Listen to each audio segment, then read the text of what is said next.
Paano nga ba mag-order ng birth certificate online? At kung first time mo sa channel na to and gusto mo pa ng mga online tutorial videos katulad nito, please click the subscribe button. Gamit ngayon yung computer ko, nandito ako sa website ng PSA, that's psahelpline.ph. Pwede na akong mag-order ng birth certificate online. I-click ko tong order now.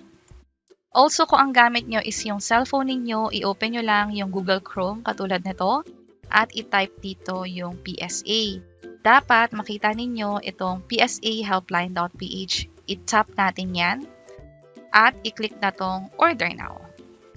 Since ang i-order natin is yung birth certificate, click natin to.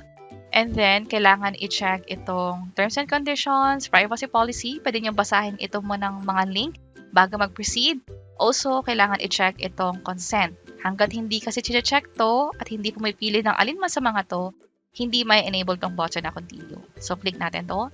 So, kung mapapansin nyo, pareho yung proseso, pareho yung itsura kahit ang gamit yung cellphone or computer. So, dahil mas malaki yung view dito sa computer, proceed na lang tayo gamit yung PC ko. But again, kahit anong device ang gamit nyo, pareho lang din yung magiging proseso. Para makapag-request ng birth certificate, pwede kang mag-request para sa sarili mo mismo. I-click mo lang tong My Own Birth Certificate at hit Continue. Pero kung para sa ibang tao naman, pwedeng for someone else, pero dapat immediate family member. So, sino lang yung pwedeng mag-request ng birth certificate? Either yung anak or yung parents. Wala dito yung asawa or spouse, which is also immediate family member. Kapag ganun kasi yung case, ang gagawin is i-ask mo na siya mismo yung mag-request ng certificate directly. Kung sakali na yung spouse is unable to order directly for some reason, maybe nasa abroad or incapable talaga, let's say merong disability, tatawag na lang sa hotline na to, 8737-1111. At magkakaroon ng further verification during the call. Yung hotline or yung support ng PSA is open from Monday to Saturdays, hindi kasama ang holidays, 8 a.m. to 5 p.m. So, let's say I'm requesting for immediate family member. Let's say yung sa nanay ko, click ko yung continue. Ang mangyayari is magbibigay ng information tungkol doon sa may-ari ng birth certificate and also yung requester na din. So, click ko tong continue. Sa step 1, you should use your own name. So, kung sino yung nagre-request or yung naglalakad nito, yun yung details na ilalagay dito. Sa step 2 hanggang 3, doon na ilalagay yung details about the birth certificate owner mismo. So, ang gagawin ko is back tayo. Titignan naman natin yung proseso sa My Own Birth Certificate. So, click ko to, hit continue. And then, ito yung mga information na kailangan i-provide. It's all about you na lang kasi nga hindi naman ibang tao yung nag-request ng birth certificate mo. Click ko tong continue. Sa step 1, please make sure na yung name and birthday is magmamatch doon sa details na ID. Sa ID kasi, ito yon. Ipapakita natin to sa courier. Hindi ibibigay ng courier or na mag-deliver sa'yo yung PSA certificate kung hindi mo ipapakita yung ID na pipiliin mo dito. So let's say yung national ID, yung e-fill ID yung gagamitin ko. Piliin ko lang to. At kompletuhin lahat ng requirements dito. So yung gender, yung civil status, kasal ba o hindi, and then yung first name, middle name, and yung last name. Kung sakaling married nga pala, ang ilalagay nyo pa rin is yung maiden name o yung pangalan ninyo nung dalaga. At may karagdagang tanong dito na ano yung last name mo na or yung married last name. Dito siya ilalagay. Sa pag-type ng last name, i-make sure na tama yung pagkaka-type natin dito, kung may space ba o wala, especially sa mga last name na 2 words. Halimbawa yung De La Cruz, De Los Santos, at marami pang iba. Next, yung birthday naman. And scroll down tayo. Napili ko na yung ID. From here, pwede na natin i-continue. Reminder nga pala tungkol sa birthday, dapat nasa legal age ka or 18 years old and above para makapag-request ng sarili mong birth certificate. Continue tayo. And then, ito yung name.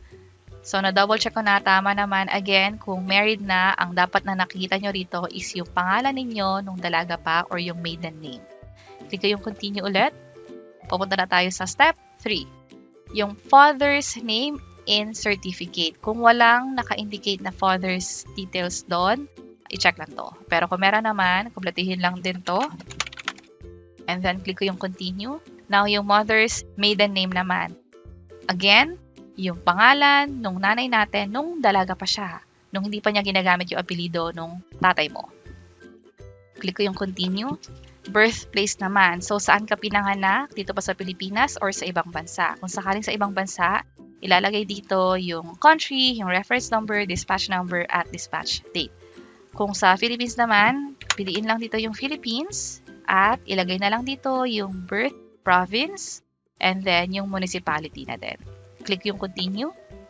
Dito sa step 6, especially for those na merong late registration sa birth certificate, may possibility kasi na mag-issue ng certificate of negative intact kung sakali na hindi pa pala na-digitize yung birth certificate mo ng PSA. And madalas nangyayari to kapag nga nagkaroon ng late registration. So kapag ganun nga, pipiliin itong yes, it was registered late at ipoprovide yung registration date dito. Pero kung hindi naman na-register ng late, piliin na lang tong no, it was registered on time, and proceed na tayo sa step 7. Itong step 7, pipiliin yung purpose kung bakit mo nire-request yung document. Let's say for visa or travel or passport, ito yung pipiliin mo. For other reason, andito naman yan. Kung sakaling wala sa kahit alin man dito yung reason mo, pwedeng piliin yung others at i-type dito yung pinakadahilan. Click ko yung continue. This time, nagkaroon ba ng proceedings, corrections, annotations doon sa birth certificate? Ang halimbawa nito is nagkaroon ba ng correction doon sa name mo, like spelling? Or maybe yung sa birthday mo. Tinama ba yung birth details mo doon? Let's say yung day, yung year. Or maybe yung iba pang mga detalye katulad ng sa gender, yung name ng parents, or kahit anong modification, correction na ginawa doon sa birth certificate mo, kailangan ilagay yan dito. Ang isa sa mga katulad niyan is yung legitimation, adoption, court hearings, correction, yung katulad ng na-mention ko kanina, at meron pang supplemental at paternal acknowledgement. Kung meron, ang mangyayari is let's say nagkaroon ng correction of entry, may mga additional question dyan. Have you previously acquired copy of certificate with the annotation from PSA? Kung oo, i-click lang tong yes. At kung hindi naman, piliin lang tong no. Pag gano'n ang mangyayari, kailangan mo na mag-visit sa PSA mismo yung sa branch nila para mag-request. Hindi na siya pwede online. May iba rin dito like legitimation, may mga question, at depende sa sasagutin mo kung i-allow ka ba nila na mag-proceed sa online order. Pero kung wala naman, piliin lang tong none at kailangan na mag-next. Pero dahil pinili ko yung ibang mga option kanina, hindi ko na makita yung next na button. So ang gagawin ko, back tayo, and then continue. Piliin ko yung none. Ito na ulit yung continue. Click ko to. Meron ng dalawang option para sa pag-deliver or para makuha natin yung document from PSA. Yung nationwide, door-to-door, kung saan ihahatid to mismo sa bahay ninyo, kung anong address ang nilagay mo dito, doon siya madi-deliver. Kung sakaling pick-up naman, ang alam ko mas magiging mura siya. Halimbawa, pinili ko tong pick-up, and then sa National Bookstore, sa Robinson's Galleria ko siya kukunin. Scroll down ko lang, and then kumpletehin ko lang tong cellphone number. Also yung email address. Click natin yung continue. Ito yung mga detalye. I-double check mo na to bago mag-proceed. At ang cost niya is 335 pesos. Pwede ka rin magdagdag ng kopya. Kapag naman bumalik tayo, back tayo dito. Pipiliin ko is yung sa nationwide door-to-door delivery. Ipo-provide yung address dito. Click ko lang yung continue. Oops, kailangan mo natin kumpletehin yung requirements. And then, click ko na yung continue. Ang magiging cost niya is 365. So, ang difference niya is nasa 30 pesos. Balik lang tayo kasi may kailangan pa tayong malaman tungkol dito. Para sa nationwide door-to-door, makaka-receive tayo ng email at text about the status nung in-order nating document. For pick-up naman, ang dapat natin tandaan is hindi sila nag-allow ng representative para i-claim or i-pick up yung document. May ma-receive din na email and text kung sakaling ready na for pick-up yung PSA or yung birth certificate. Kailangan kung ano yung ID na pinili natin kanina dun sa step 1, yun yung ipapakita natin kapag i-pick up na natin or kukunin na natin yung document from National Bookstore. Tandaan, sa ID, dapat original, hindi tinatanggap ang photocopy or Xerox nito. So, balik na tayo sa delivery. Pag nag-scroll down tayo, magkakaroon dito ng estimated delivery. So, ngayon ay September 4. So, 2 days from now, sinasabi na ito yung chances na ma-deliver sa yung document. Again, this is an estimate, hindi ito guarantee. Pero at least nakakapag-provide sila ng day na pwede nating i-expect kung kailan ma-deliver yung document nga. Kung babaguhin mo yung location, let's say mas malayo siya, mas matagal talaga siya. And take note lang din na pag i-deliver yung document sa within Metro Manila, abutin ng 3 to 4 working days. Kapag naman outside Metro Manila, 3 to 8 working days. So halimbawa, ibahin ko to.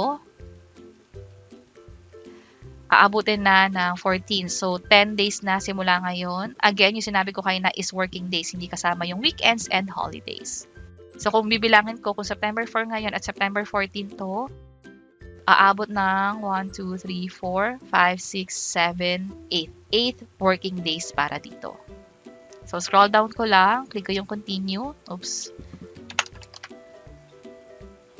At i-double check lahat ng information dito. Kapag kasi mali yung info na nilagay natin dito, possible ang ibigay sa atin is certificate of no record kasi nga mali yung name na pinapahanap natin sa kanila. So i-double check lahat ng info.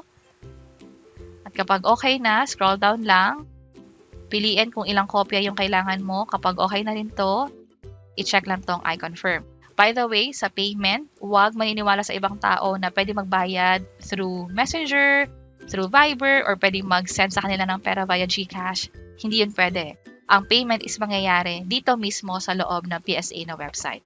And another reminder, kapag ibibigay sa atin yung document, i-deliver na sa atin, hindi ibibigay sa ibang tao kahit may authorization letter pa yan. Mas maganda na available tayo kung kailan i-deliver yung document and i-present na rin natin yung ID na pinili natin kanina, which is yung, sa case ko, yung national ID or yung e-fill ID. Now, para makapagbayad, i-click ko na tong continue.